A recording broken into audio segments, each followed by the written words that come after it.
Hi everyone, Dennis Foley from Acoustic Fields. Today we're going to look at some more photos, and remember, our objective is resolution. That's our goal. Resolution is defined as treating as many issues within the room as you can to improve the sound quality, starting with the low frequencies, middle frequencies, and high frequencies. So let's look at this first photo. So we have setup. Good. We have speakers away from each other, separate. We got a subwoofer against a wall. Never, never, never a good idea.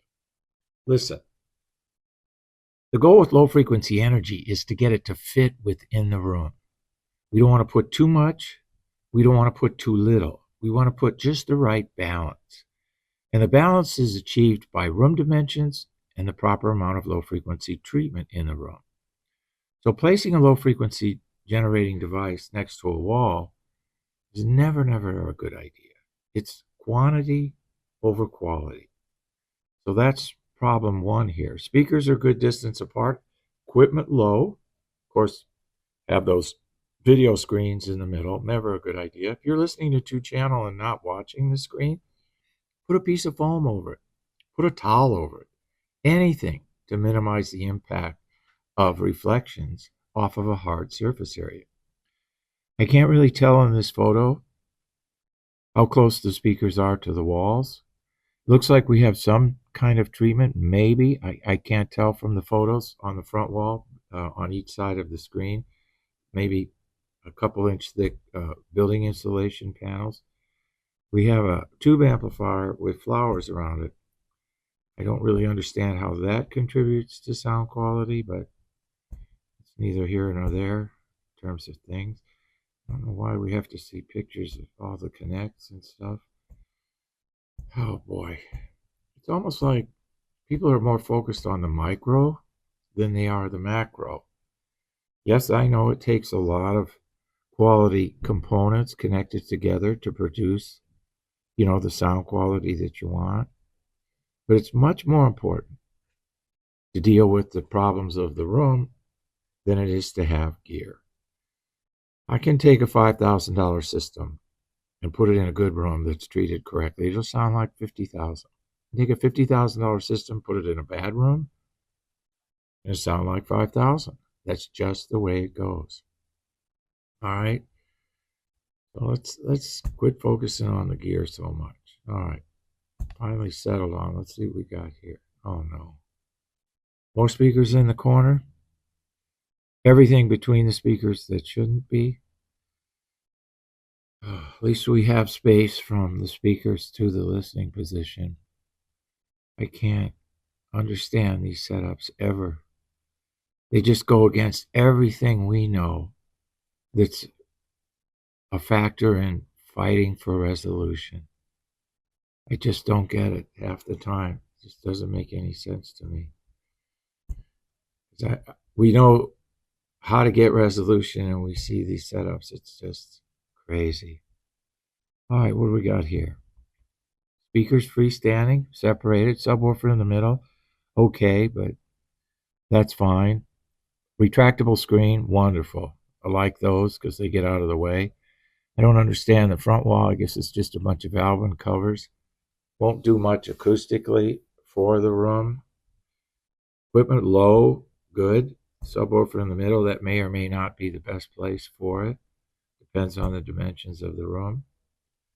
Subwoofer is always located where it minimizes as many distortions as it can in the room.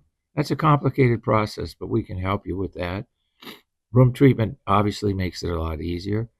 Subwoofer is a pressure-based technology, so we need pressure treatment to work with it. Elevating them off the floor always is helpful. It will improve response. All right. I can't tell how far they are from the sidewalls, but let's see what we got here for the final one. We got a little small home theater system here.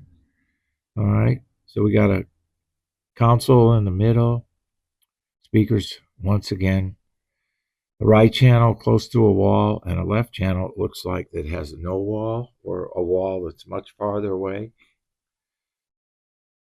The distance from the speakers to the sidewalls must be equal.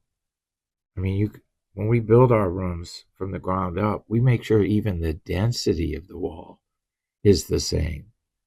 And in this case, we wouldn't have that because the right channel would have a certain density. The left channel would have basically no density because the wall is farther away. We can't tell how much farther away it is. But this is a theater setup, so resolution is not probably the most critical factor in the setup. And you just need to abide by certain setup rules that help produce, speech intelligibility, definition, separation, center channel focus, all of those things. It's always interesting to me that we have vertical arrays for the left and right and horizontal for the center channel. You never like that arrangement. That's why we split our center channels when we're doing home theater into a left center and a right center. And we use the same speaker as we do for the left and the right channel. Keeps everything in the same array distribution and in the same sound field. All right, so this is another review of some of those Reddit photos we see. And I hope, we're kind of getting some boundaries here, some setup principles that are important. Hope this helps. Thank you. Thank you for watching this video, and if you liked it, please give us a thumbs up.